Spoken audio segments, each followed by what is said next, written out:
Lerel.net, s'informer en temps réel, site d'information exclusive numéro 1, www.lerel.net, un nouveau look de Lerel.net, une valeur sûre du journalisme en ligne. Messieurs les présidents, mesdames et messieurs les ministres, mesdames et messieurs, chers amis, il y a 100 ans, plus de 160 000 soldats africains venaient se battre aux côtés de la France lors de la Première Guerre mondiale. Près de 30 000 d'entre eux devaient y laisser la vie. La France n'oublie pas le sacrifice consenti pour sa liberté.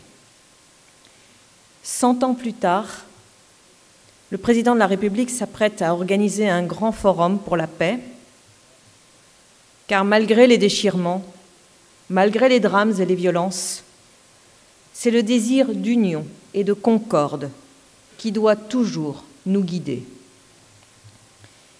Gagner une guerre n'est qu'une étape.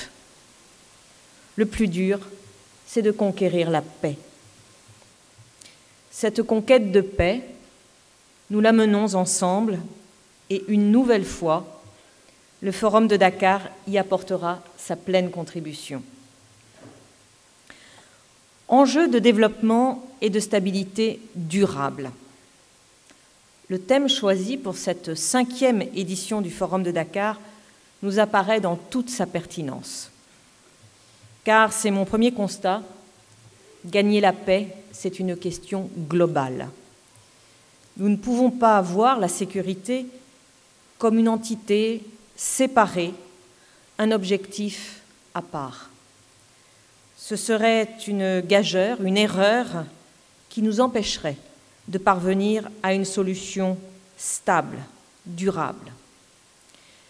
Sans un cadre stable, sans des assurances et des craintes dissipées, les conditions du meilleur développement ne peuvent être réunies.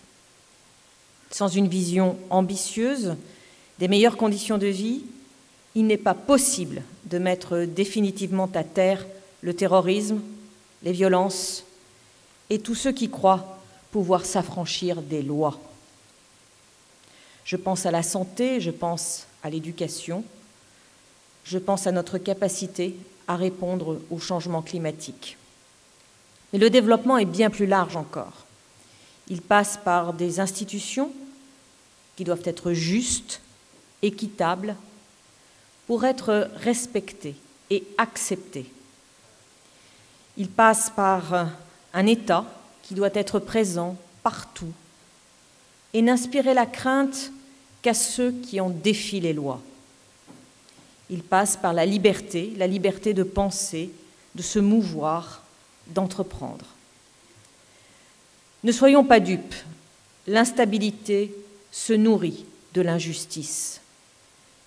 La haine et la violence trouvent leur lit dans le désespoir et le dénuement.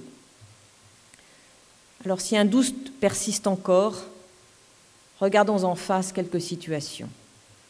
Regardons le golfe de Guinée, un espace de tant de possibles, riche des ressources d'énergie ou de vivres, une zone qui a tout pour être un épicentre du commerce et des échanges, une porte d'entrée de la prospérité. Et pourtant, une zone minée par la piraterie, par la pêche illégale, qui nourrit les tensions et les trafics, tout en affamant les peuples. Regardons la République démocratique du Congo. Au conflit armé, auquel s'ajoute depuis l'été une crise sanitaire grave avec l'épidémie d'Ebola. L'insécurité et les déplacements des populations ont interrompu certaines opérations humanitaires, tandis que les conditions de vie des populations ne permettent pas d'enrayer suffisamment la propagation du virus. Quelle réponse devons-nous apporter à ces crises ? Vouloir la sécurité sans l'aide humanitaire serait absurde, dangereux. Vouloir le respect du droit, de la propriété, l'accès à l'éducation, sans être prêt à assurer la sécurité et la sérénité serait vain.